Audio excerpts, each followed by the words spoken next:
What's going on, everybody? This is John J Gaming on the mic here, coming at you with a brand new episode of the Realignment Dynasty here on NCAA 14, featuring that college football revamp, of course, as we are out here, man. We just took our first loss of the year, and we lost to our rivals, so that don't feel good, but I think we're gonna get exactly what the doctor ordered, man. We are taking on the Golden Flashes of Kent State, and they haven't won a single game yet this year. They're 0-8, 0-4 in conference play. We're 7-1, so Corso is going to rock with us here, and we have an advantage across the board. Their C overall squad with C pluses in offense and defense. We're a B overall team, B minus ourselves. So could be the possibility, of course, that we could make this a doubleheader, as we also go up against Indiana, and also a possibility that we could have double headers for the remainder of the regular season, just because of what our schedule is looking like. We have a much smoother back end now that we are done with the Michigan game that we just finished playing, man. So should be a good episode either way. If I do decide to make this a double header, it'll be because of what we did in this game. So hope you guys are excited for this episode, man, and if you are, make sure you go ahead, smack that like button for me, hit that subscribe button as well if you have to be brand new. We'll see if we can come out here, man, and let's see if we can recapture that magic against this winless Kent State squad. Let's go, boys. Alright, boys, so here we are in the confines of our home stadium, and you know, we got some snow on the field once again, man, so we'll see if we can get more used to it, as Mike Anderson, first play of the game, makes a nice little scamper upfield off the wide receiver screen. It's going to pick up a gain of 11 for us. Let's see if we can get that positivity going, though, as we throw again, this time over the middle to Aaron Ford, and getting some solid gains and getting some solid advancements up the middle of the field. I like what I'm seeing so far on this opening drive, as we're showing some confidence, and so is Aaron Ford, who, Aaron Ford couldn't stay on his feet. That's crazy. He had so much open space to work with, but it is what it is, though, as we now turn to our running game, trying to have a balanced running attack, but Nelson Sisk is going to end up getting hurt here early, and he actually, a little bit of a spoiler, but he actually does not come back for the rest of the game. So now we're down to our backup running back, who happens to be our fullback, Anthony Thompson, and we only managed to pick up a field goal out of it because we are missing some of that explosiveness that Nelson Sisk actually does provide. But that being said, defense comes out onto the field. Now, last week they got something to prove. They gave up 41 points in the Paul Bunyan game. We'll see if this defense can bring a new level of intensity to another great Mid-Eastern Conference matchup, as Vincent, he's going to actually run it off field, actually find some space to work with, as Kent State was able to move some bodies there on the offensive line. They're taking care of the business in the trenches early, as Vincent gets some time to throw this ball. He's going to try to go one-on-one here, but it's going to be broken up. Nice job on the back end, being targeted, but not freaking out, though.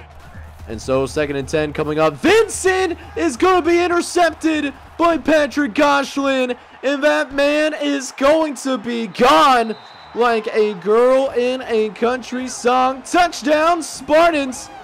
And we are going to take a 10-0 lead here early, as that was a beautiful read by Patrick Goshlin, and he was just simply too fast for any of those offensive linemen to catch up to him. You want to talk about barbecue chicken, we got it right there.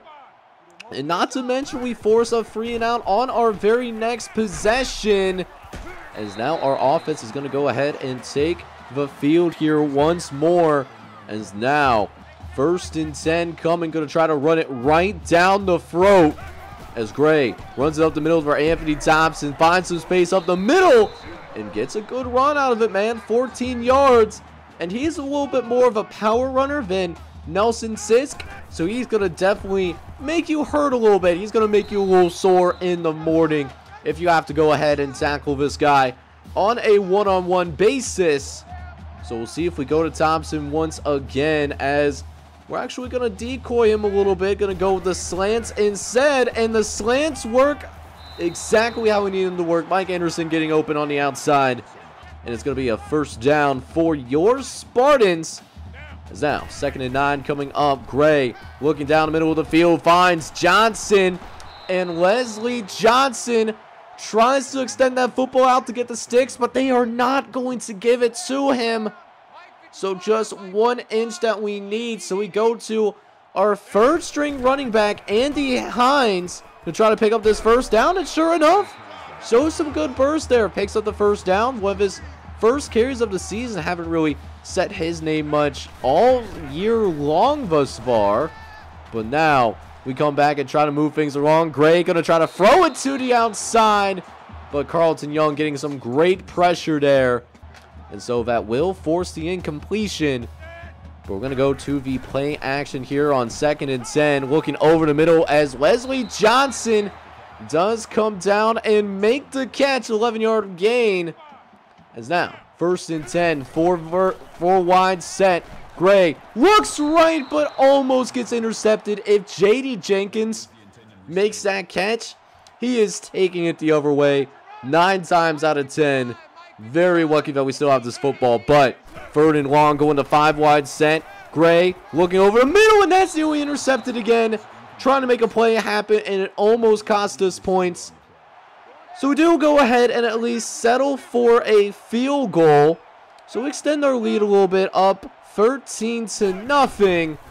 As Kent State, they're going to take control of the football here. But Medlock, he turns this into a foot race. 1 man left to beat, and Bell cannot get the angle as he was blocked off. And Vince Medlock is going to get a huge touchdown run that is actually going to get Kent State, of all teams, back into this game. Maybe we shouldn't have taken them for granted, as now we take control of the football ourselves, but only up by 1 possession. So this next drive is going to be a huge indicator, and what do? We throw an interception. We had one-on-one on the outside, but we just didn't put enough air under it. And crazy part is, Mike Anderson, he had his step. We just couldn't deliver him a good ball, unfortunately. So now Kent State takes over once again. A chance to possibly take the lead, but Harvey is going to get the interception here, as we have been frustrating Luis Vincent extremely well. But we need this offense to play a little bit better, as we still do not have an offensive touchdown yet. But thanks to our defense, we are up by 6. So here we go, 2nd quarter now, as we have our defense out onto the field yet again, because we did end up going 3 and out with after that interception. So defense got to go to work once again, trying to play some good defensive football. We'll see if we can maintain this lead. As now, 2nd and 3 coming up. Williams gets moved into motion. Vincent tries to play action, but gets absolutely lit up like a Christmas tree. And that will force them back to around the 15-yard line, where they're going to be facing 3rd and 9. As now, Vincent dropping back, needs a big play, gets it out to Williams, and Williams is able to pick up the first down right before going out of bounds. So now first set of downs for the Kent State Golden Flashes, as Vincent looks to his right, gets it out to Mike Howard, and it's going to be yet another first down for the Golden Flashes. Is now 3rd and 9 coming up.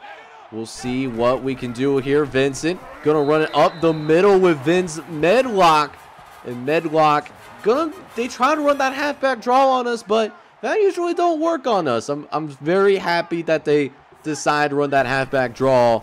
And now our offense back out onto the field, trying to make something happen on this drive. We're really struggling through it, as somehow we get that pass to go through. I honestly don't know how we did that, to be honest. But, hey, maybe Leslie Johnson is just simply built a little bit different. I don't know. Y'all let me know down in the comments what you think about that last pass. But we do have a 3rd and short that we're trying to convert here, as we're actually going to go play action here. I'm liking this matchup on the outside. We'll see if Anderson can get open, And sure enough, nobody does. So we're going to try to run for the first down. And the tackle couldn't get that last block that we needed. If he was able to get loose, we were going to get a ton of yards off of that. But instead, had to go ahead, punt the football yet again. And it's still a really close game here, guys. Like Kent State, they could potentially take the lead here on this drive. It's definitely a scary thought to think about, as Vince Medlock already has 100 yards rushing on the day. But they don't go to him, as they are really trying to get Luis Vincent going. But it's just not happening right now. 5 for 10, 2 interceptions. It's just been a classic case of the ugly right now. As it's now 3rd and 13. As Vincent drops back to pass. He's going to look over the middle of the field, trying to get the touchdown. But it's going to be broken up by early Austin. The early bird getting the worm. And also almost getting the interception as well. So that's going to force a relatively long field goal attempt, and it's not even close. Field goal is going to be missed, and it remains a 6-point lead.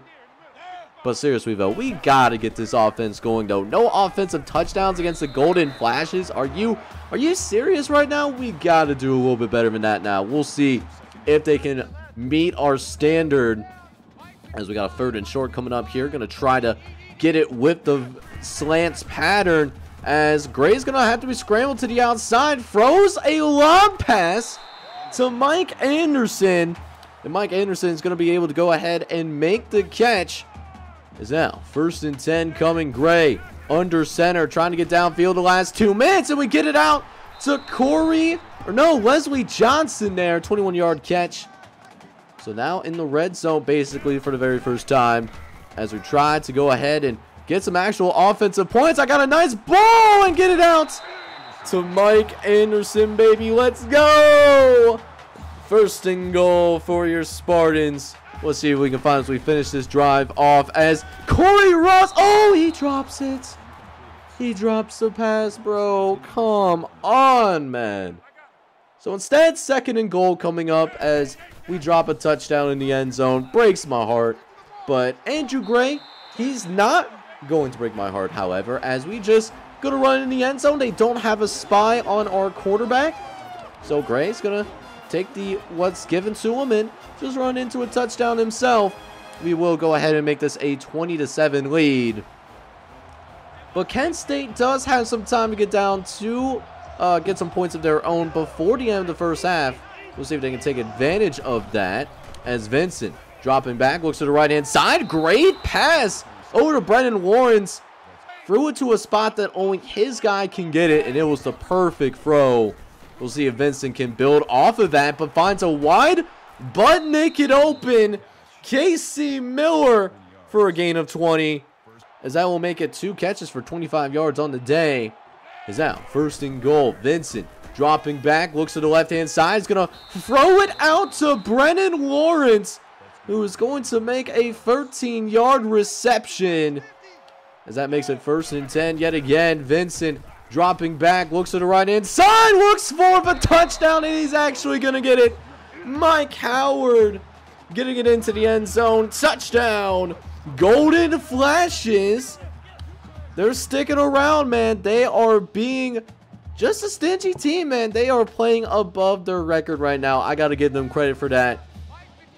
So it's back to being just a 1-possession game here. We got 40 seconds left to play, as now our offense trying to go to work, getting some points on the board before we go into the halftime locker room. And of course, y'all already know what time it is. We got to go. Hurry up offense here. I'm trying to get some points on the board as we still go in that running game a little bit. Anthony Thompson picking up a 1st down himself and putting us in a spot where we can potentially go ahead and score a touchdown, or at least come away with some points on this drive before we go into the halftime locker room. We just got to make sure to play mistake-free next 23 seconds, as Kent State, they do end up setting the blitz. Leslie Johnson picking up the sticks for the 1st down, so that will allow us to keep our 2 timeouts. That will also allow us to run the football too, and this time we got some space with Andrew Gray, who bare minimum does at least center the kick for us. But you already know what I want. I want that touchdown in the worst way. We'll see if we can get it. Rolling over the right-hand side, but we throw behind him. He still picks up the first down, but man, that was a touchdown waiting to happen, and we couldn't get it done. As now, Gray looks to the right-hand side. Anthony Thompson, though, able to make the catch out of the backfield. Touchdown, Spartans. And listen, we get another touchdown on the board. That's going to make it 27-14. So we take a quick break from our matchup against Kent State to have a quick check-in to see how our custom coaches were doing. And sure enough, Mid-Tennessee State, they have really struggled over the past few games because Always Sanchez got hurt. That was their star quarterback, 95 overall kind of guy. And unfortunately, he does end up getting hurt. So Mid-Tennessee State, they do end up losing yet another game to fall to 4-5. As the Tennessee Volunteers were able to beat their in-state opponent 37-19.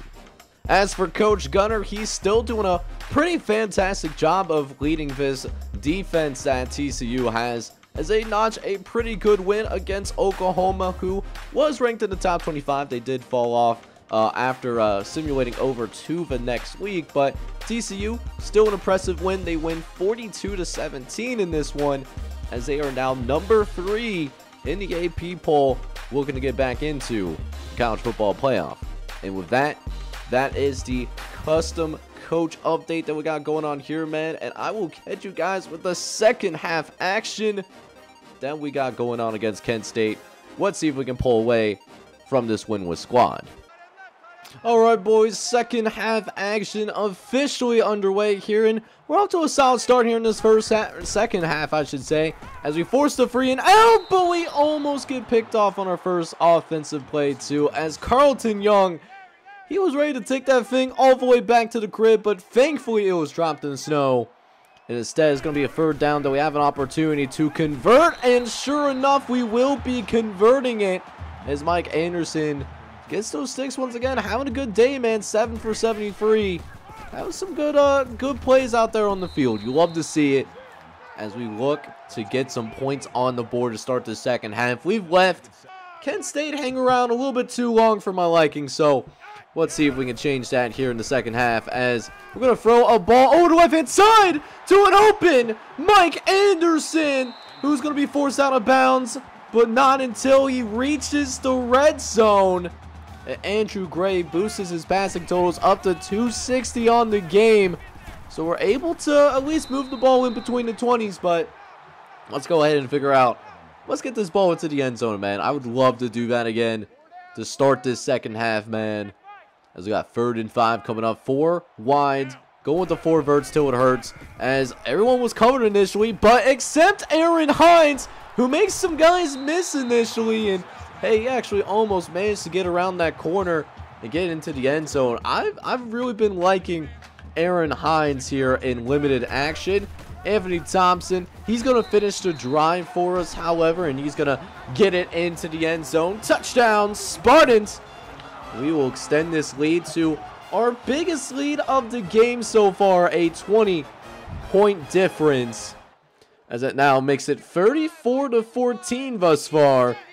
As we force yet another free and out, the defense really taking over, and that offense is really starting to find the groove. I think we are recapturing that magic that we had early on in the season when it just felt like we were just dominating just about anybody, and we're starting to see some glimpses of that once again. And at an important time of the year too, late in the season, you know, we're trying to make some statements here, man, to remain in that top 8, get to the college football playoff, all that good stuff. And we're starting to do that here, man, as we are putting our stamp on this third quarter right now. Anthony Thompson approaching 100 yards too.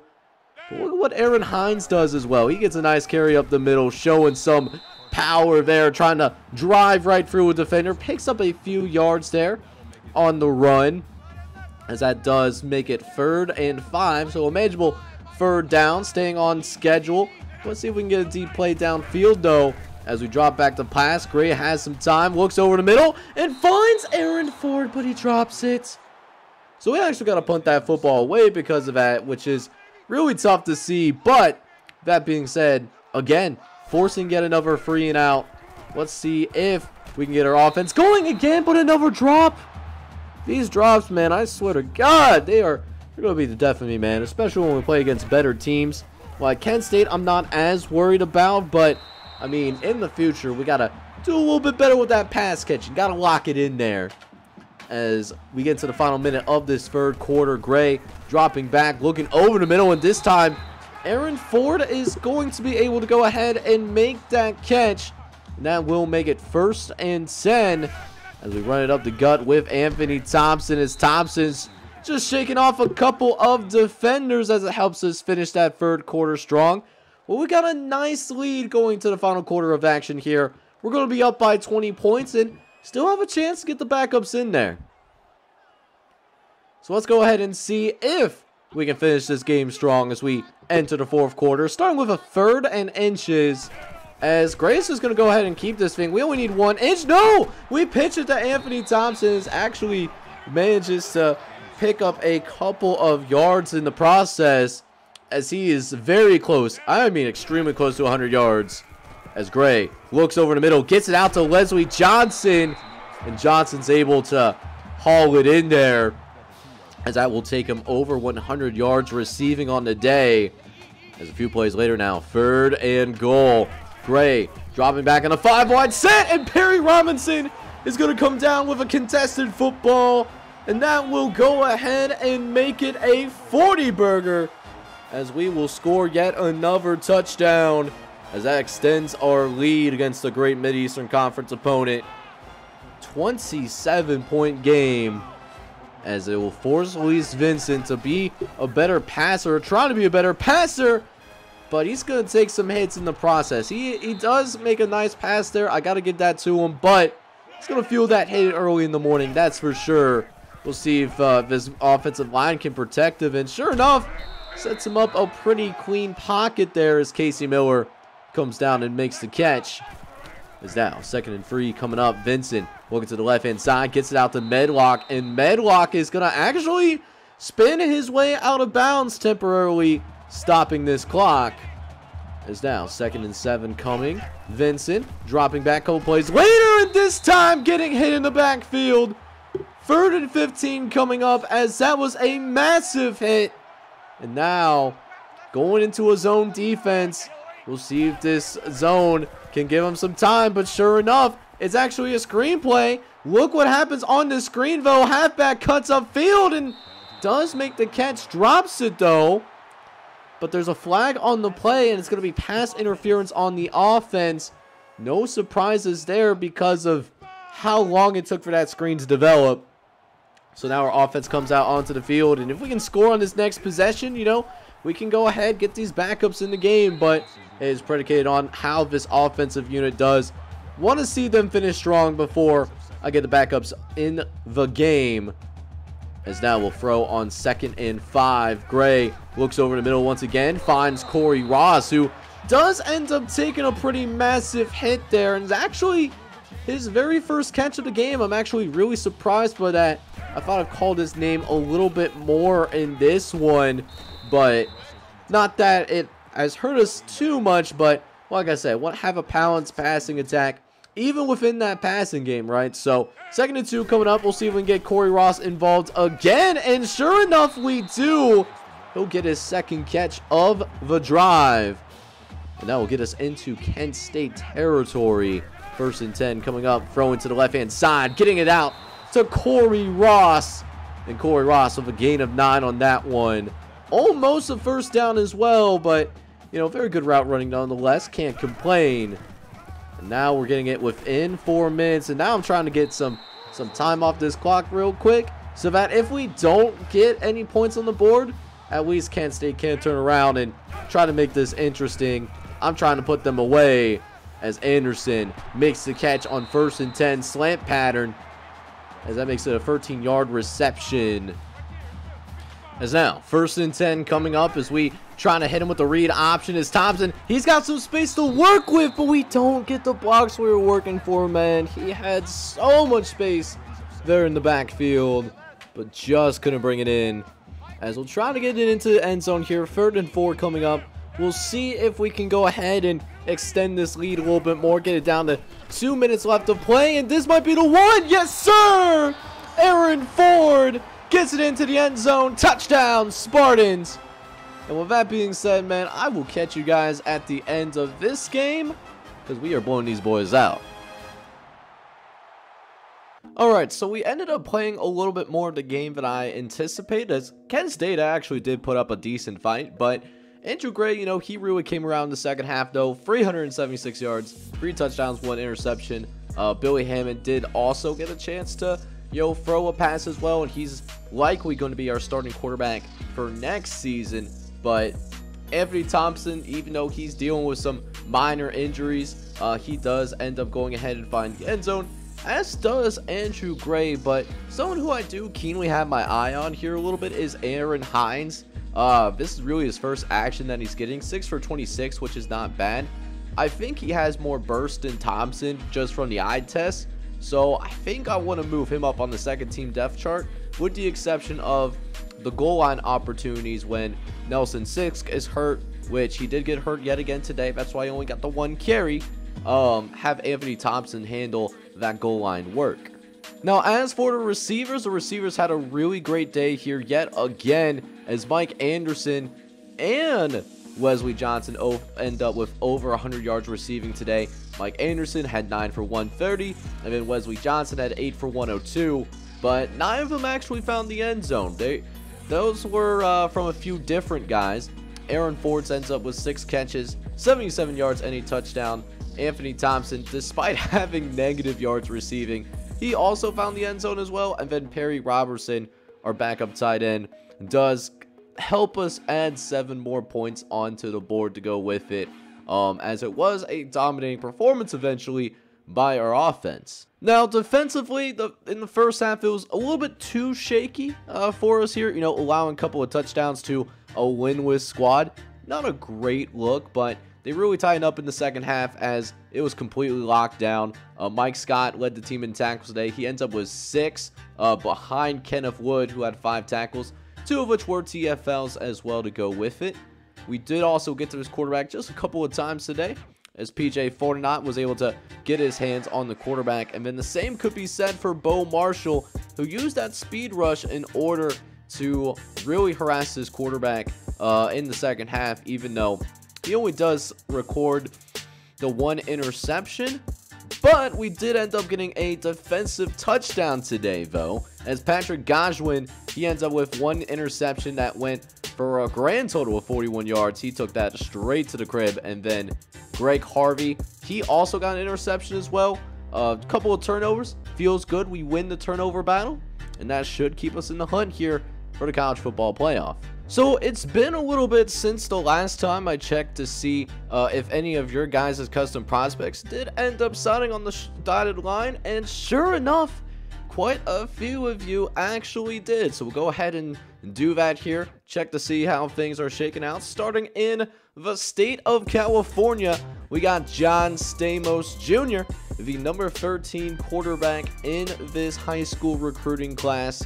152 ranked prospect, got a bunch of potential, or not potential, but a bunch of attention, man. He ends up not only getting scholarships to BYU, which the Cougars did end up signing him, but he did also end up getting scholarship offers from Rutgers, Northern Illinois, and Maryland to go with all of that as well. So John Stamos gonna stay on the West Coast despite all the attention that he got from the East Coast, and gonna play for the BYU Cougars to try to live up to the legacy that is Zach Wilson. Up next, we go to the state of Florida, where we get the decision for Jackson Darden, who's a number 8 running back in this recruiting class, and leaving the state of Florida altogether to play his college football at Penn State. Repping hard for the IMG Academy, Jackson Darden is looking to be a force for the Nittany Lions in the future, as he is a 4-star signee. As for the state of Indiana, we see multiple of your guys' custom players end up signing. First, we have Emansis Dawson, the 4-star outside linebacker from South Bend, not going to Notre Dame. Matter of fact, Notre Dame doesn't even offer him, which is really interesting.